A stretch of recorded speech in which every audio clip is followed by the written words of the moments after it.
पंतप्रधान नरेंद्र मोदी यांनी गुवाहाटी इथं 19,500 कोटी रुपयांच्या विकास प्रकल्पांचं केलं उद्घाटन आणि पायाभरणी. किसान सन्मान निधीचा 22वा हप्ताही वितरित.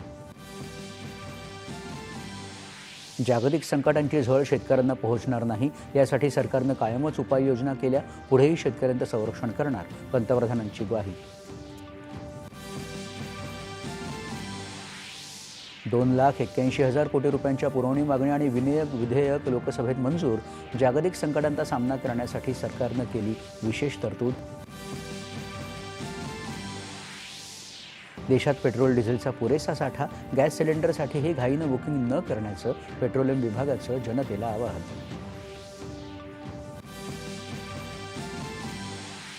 आमिष दाखवून, दिशाभूल करून किंवा बळजबरीने होणाऱ्या धर्मांतराच्या घटना रोखण्यासाठी राज्य सरकारनं विधानसभेत सादर केलं महाराष्ट्र धर्मस्वातंत्र्य विधेयक 2026.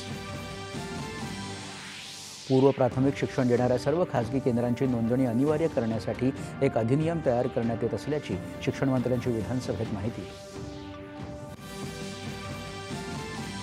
नाशिक कुंभमेळ्यासाठी मंजूर करण्यात आलेल्या 22,181 कोटी रुपयांची विकास कामं नियोजित वेळेत पूर्ण करण्याचे मुख्यमंत्र्यांचे निर्देश. मासिक पाळी दरम्यान नोकरदार महिला आणि विद्यार्थिनींना रजा देण्याचं धोरण आखण्याची मागणी करणारी याचिका सर्वोच्च न्यायालयानं फेटाळली.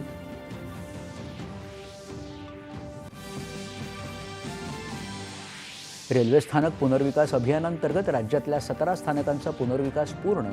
महामुंबई परिसरातल्या 5 स्थानकांचं काम प्रगतीपथावर. अश्विनी वैष्णव यांची माहिती. भारतीय महिला हॉकी संघाची इटलीला 1-0 नमवून विश्वचषक पात्रता स्पर्धेच्या अंतिम फेरीत धडक. आणि राज्यात विदर्भ, मराठवाडा, खानदेश आणि मध्य महाराष्ट्रात येत्या 17 ते 20 मार्च दरम्यान मेघगर्जनेसह पाऊस, विजांचा कडकडाट आणि वादळी वाऱ्यांची शक्यता. नमस्कार. 9:30च्या